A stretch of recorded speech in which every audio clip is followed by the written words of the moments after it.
Hi, everybody. Thanks very much for being here. While Annette's finding my slides, I'll just do a quick introduction. Here we go. My name is Erin. I'm an anthropologist. I've been working in the area of economic anthropology for about 17 years or thereabouts.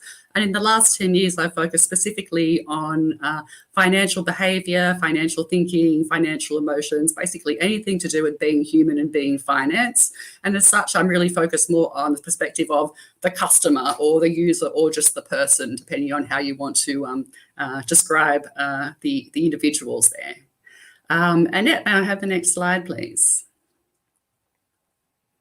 Thank you very much. So I'd like to begin with my favourite sociologist, Georg Simmel, and something he said in 1903 in which he described money as being a frightful leveller. And what he meant in saying that was that money has a tendency to flatten out social relations. It reduces everything to the same common denominators. And essentially you can, because of money, compare apples with oranges, not just in terms of consumer goods, but in terms of human values and human meaning that may be tied to human objects. His comments are quite interesting because in many ways he framed this as a negative aspect. I mean, he said that one of the problems with money is that it makes us think in more calculative ways.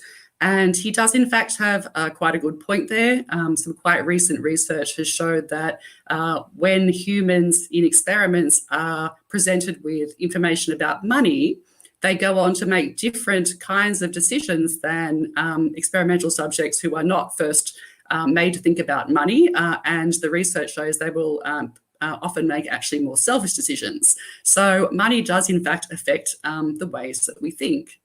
But money doesn't just do that. Annette, can I have the next slide, please?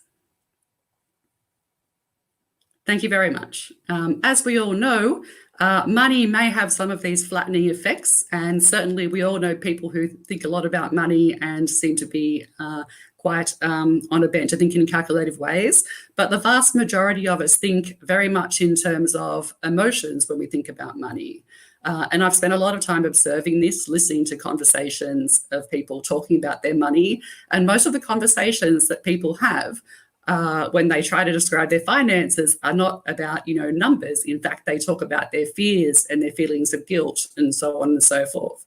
I certainly know many people who could use their money to do the things they want to do, but they stop themselves because, for example, they might not feel they deserve it. And this is not just people who don't have a lot of money. I remember one time a professor of finance saying to me that when he receives letters that contain financial information that he doesn't want to know about, he just puts them in a drawer and tries to forget that they exist. So money kind of tends to freak everybody out. And this is not just on an individual level, but also on a social level. Money has very strong implications for how we relate to other human beings and the kinds of societies we can build. Probably one of the most famous people writing about this topic is Viviana Zelizer in her book, The Purchase of Intimacy. She talks about how we all use economic activity to maintain important ties between ourselves and other people. And you can think of many examples of this, socially and culturally. We use gifts as a way to build ties. In China, you have the system of giving money using red envelopes. You have the use of money in rituals as well. So money really comes into our social and cultural life a lot. Annette, next slide, please.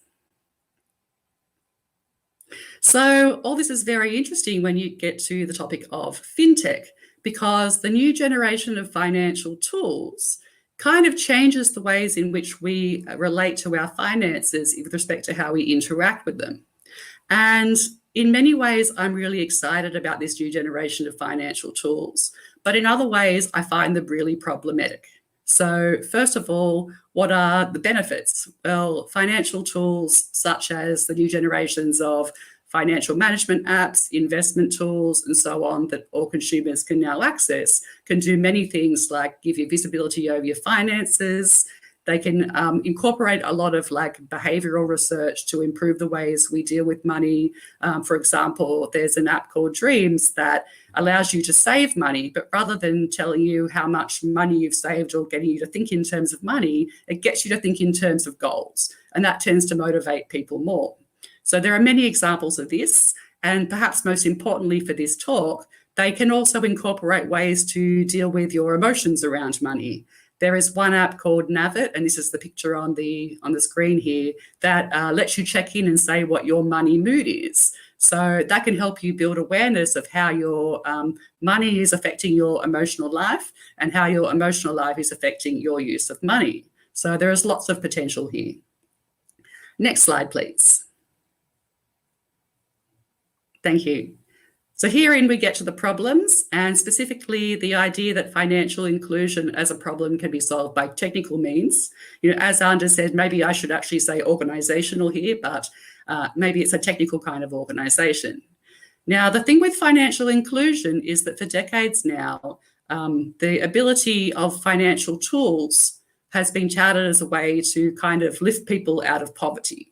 You might be familiar with the old system of microfinance, which still very much exists. But in the 80s and 90s especially, microfinance was touted as a way to lift especially women out of poverty, with the idea that if you could just get everybody access to credit and the right tools, then somehow everybody would become an entrepreneur and they would be able to build their wealth and so on. But things don't necessarily work that way. In more recent years, microfinance, which was mostly paper-based, has been added on with more digital solutions such as mobile money.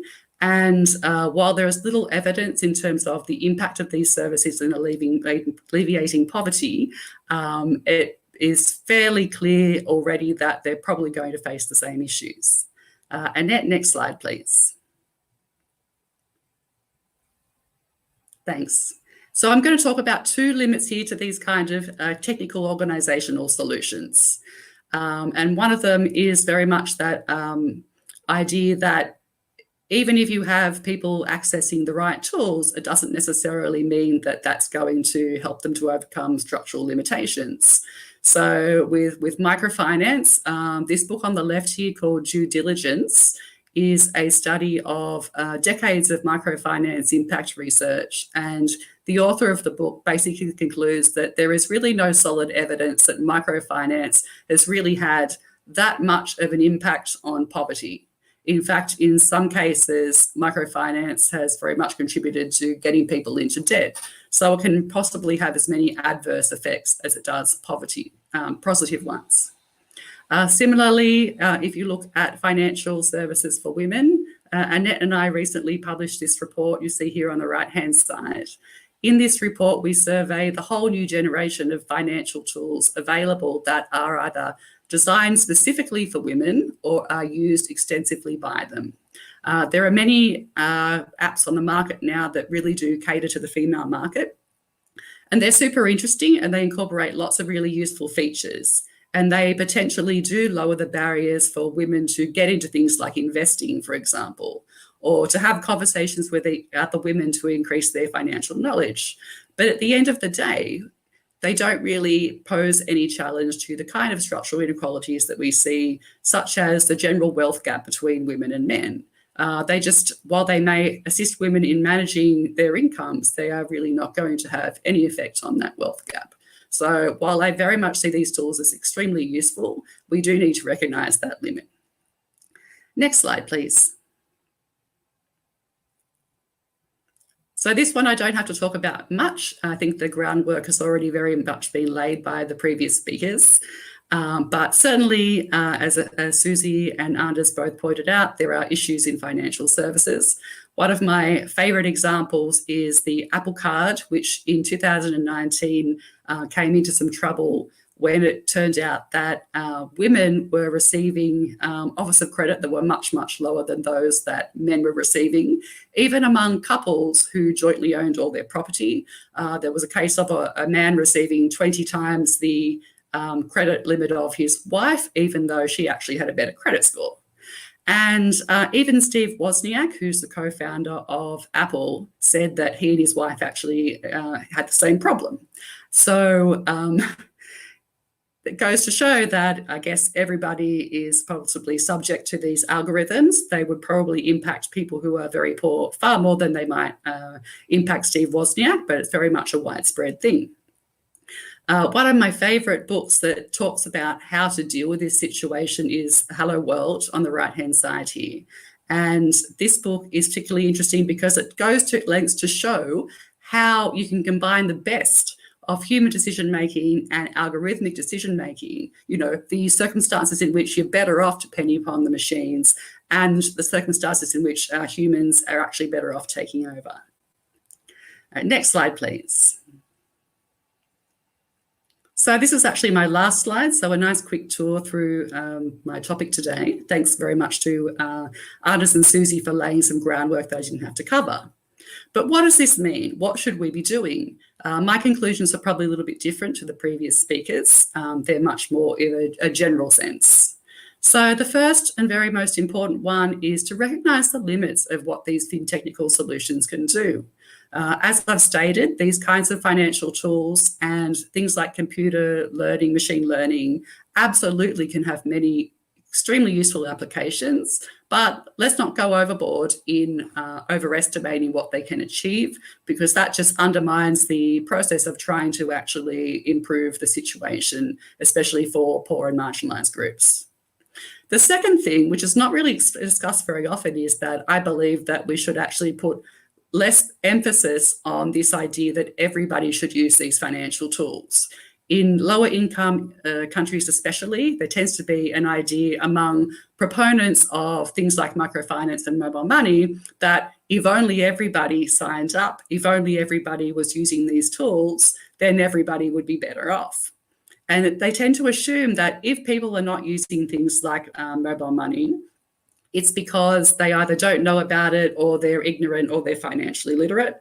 What I say is that there are circumstances in which it's absolutely people's choice. In fact, all circumstances, it's people's choice to use or not use these tools as they see fit. I don't think we should assume that everybody needs them. And finally, I'm a big proponent of the idea that the metrics we should be using to measure the success of financial tools in reducing inequality should very much be based on what people say are the uses themselves. So the whole idea that financial equality can be improved by these tools, that it will reduce poverty, that it might contribute to macroeconomic growth, those are very much metrics developed by the kind of international development field. But if you go speak to people about what the values are of these services themselves, then they will say things like, oh, it reduces stress, it saved me money, it saved me time, I was able to send money to my family. Even sometimes, oh, I like this app, it makes me happy to use it, which is a kind of a new development, which I can talk about at length, but won't right now. So my idea is let's talk to people about what the value of the services are to them themselves, and also what are the problems they encounter in using them, going back to Susie's reflections on, what kind of damaging effects algorithms can have on people. So that's it from me today. Thank you very much, and I look forward to the rest of the conference.